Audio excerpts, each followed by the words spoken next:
అందరికీ నమస్కారమండి. తెలంగాణ రాష్ట్ర వ్యాప్తంగా ఉన్న రైతన్నలకు అయితే రాష్ట్ర ప్రభుత్వం అయితే గొప్ప శుభవార్త అయితే చెప్పిందనమాట.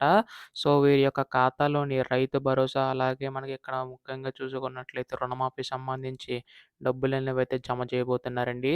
సో, వీటన్నిటికి సంబంధించి డబ్బులు ఎప్పుడు జమ చేస్తారో ప్రతీదీ కూడా ఈ వీడియోలో మొత్తంగా తెలుసుకుందామండి. ముఖ్యంగా రైతులకు సంబంధించి. అంతకంటే ముందు కొత్తగా ఎవరైనా మన ఛానల్‌ని చూసినట్లయితే వెంటనే ఛానల్‌ని అయితే సబ్స్క్రైబ్ చేసుకోండి. నేను పెట్టే ప్రతి లేటెస్ట్ అప్డేట్ కూడా మీకైతే తెలుస్తది. అలాగే వీడియోకైతే లైక్ చేయండి. దీని ద్వారా మరికొంతమందికి సమాచారం అయితే అందుతుంది. ఇంకా ఆలస్యం చేయకుండా వీడియోలోకైతే వెళ్ళిపోదాం. తెలంగాణ రాష్ట్ర వ్యాప్తంగా చూసుకుంటే గత ప్రభుత్వం రైతు బంధు కింద, ఈ ప్రభుత్వం రైతు భరోసా కింద ఈ పథకం ద్వారా రైతులకైతే మేలు చేకూరేలా చేస్తుందండి.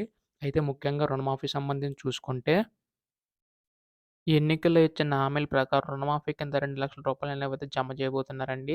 సో, కొంతమందికైతే జమ అయ్యాయి. కానీ మరి కొంతమందికి జమ కాలేదన్నమాట. సో, దీనికి సంబంధించి కూడా ప్రభుత్వం కమిటీని ఏర్పాటు చేసి ఎవరికైతే జమ కాలేదో వారికి ఎట్టి పరిస్థితుల్లోనూ ఈ నెలలో జమ చేస్తామని తెలపడం అయితే జరిగిందండి. ఇదొక శుభవార్తనే చెప్పాలి.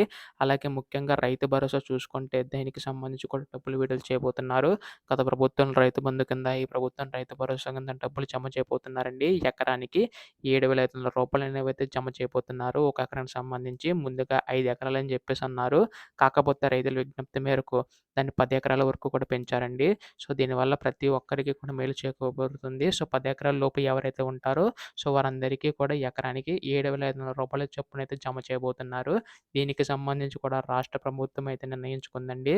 సో, మొత్తంగా ఎట్టి పరిస్థితుల్లోనూ మన యొక్క దసరాలోగా ఈ యొక్క రైతు భరోసా, అలాగే రుణమాఫీకి సంబంధించిన డబ్బులు విడుదల చేయాలని చెప్పి రాష్ట్ర ప్రభుత్వం అయితే భావిస్తున్నట్టు తెలుస్తుందండి. దీనిపై కూడా మనకి త్వరలోనే అధికార ప్రకటన అయితే రానుంది. సో, ఏ అప్డేట్ వచ్చినా మీరు వెంటనే తెలుసుకోవాలనుకుంటే వెంటనే ఛానల్‌ని అయితే సబ్స్క్రైబ్ చేసుకోండి. మీ సపోర్ట్ ఉంటేనే ఇలాంటి వీడియోస్‌ని ఇంకా చేయగలుగుతాను. ధన్యవాదములు. జై హింద్.